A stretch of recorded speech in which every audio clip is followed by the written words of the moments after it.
আজকে আমরা ক্লাস 7-এর কোষে দেখি 3-এর 6 থেকে অঙ্কগুলো করাবো। বলছে 3টি ছাতা ও একটি চেয়ারের দাম 600 টাকা। 2টি ছাতা ও 2টি চেয়ারের দাম কত হবে বের করি।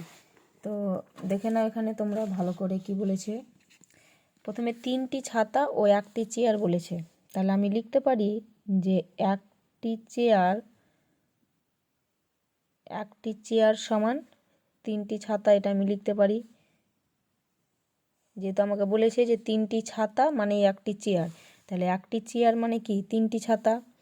এবং 2টি ছাতা ও 2টি চেয়ারের দাম বলেছে, তাহলে একটি চেয়ার সমান যদি 3টি ছাতা হয়, তাহলে 2টি চেয়ার মানে 3 × 2 সমান কত হবে 6টি ছাতা।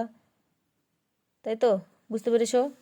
তাহলে অতএব 2টি ছাতা ও 2টি চেয়ার মানে কত বলো? 2টি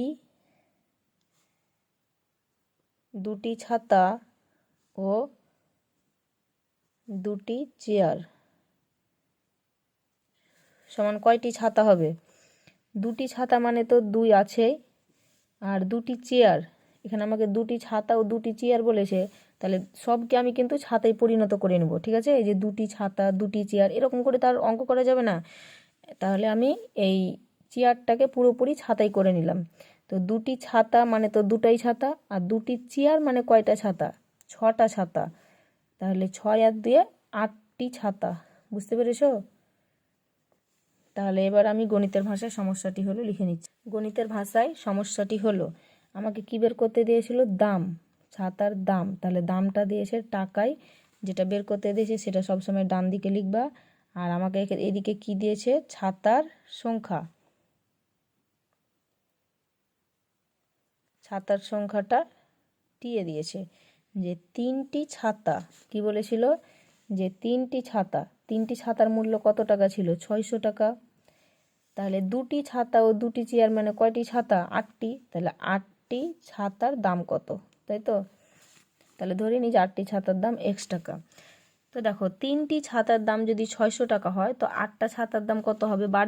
বাড়লে কি হবে? এটা সরল সমানুপাতি।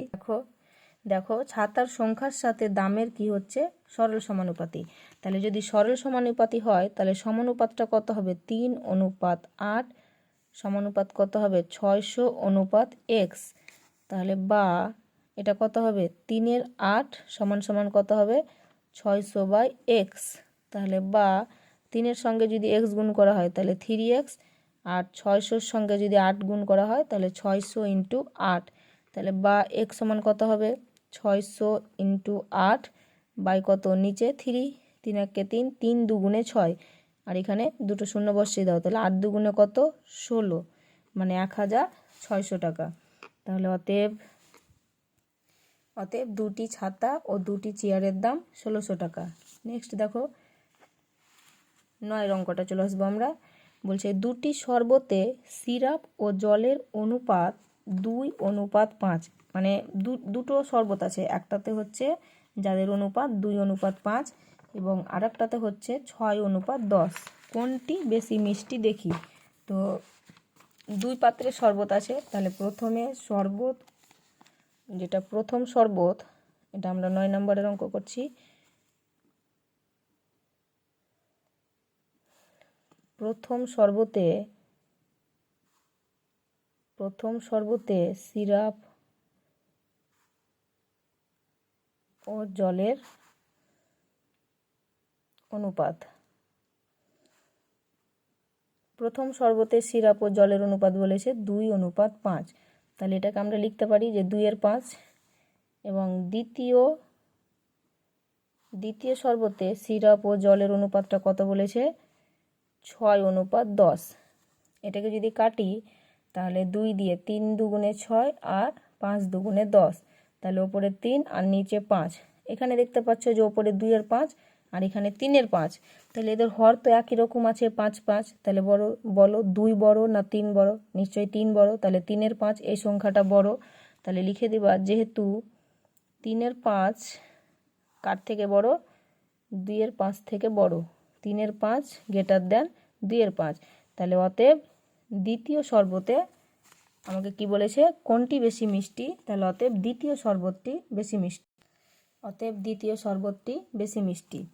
তারপরে দেখো কি বলছে, জল জমে বরফ হলে, আচ্ছা এই 9 আর 10 অঙ্কটা কিন্তু ভেরি ভেরি ইম্পর্টেন্ট, খুব দায় পরীক্ষাতে, দাগ মেরে নিবা তোমরা। বলছে জল জমে বরফ হলে আয়তন 10% বাড়ে, কিছু পরিমাণ জল ও তা থেকে বরফের আয়তনের অনুপাতটা কত সেটা লিখি।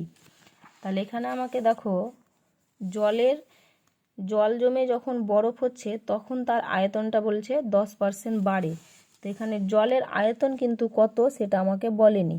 তো আমি এখানে মনে করি জলের আয়তন, এটা এই অঙ্কগুলো 100 ধরলেও হয়, আবার x ধরলেও হয়। মনে করি জলের আয়তন, তো আমি তোমরাকে x ধরে করে দিচ্ছি, x একক, ঠিক আছে। জলের আয়তনটা ধরলাম x একক, তাহলে অতএব বরফের আয়তনটা কত হবে, বরফের আয়তন বলেছে যে এই জলের, তাই তো, এই যেখানে দেখো যে জল জমে বরফ হলে আয়তনটা 10% বাড়ে,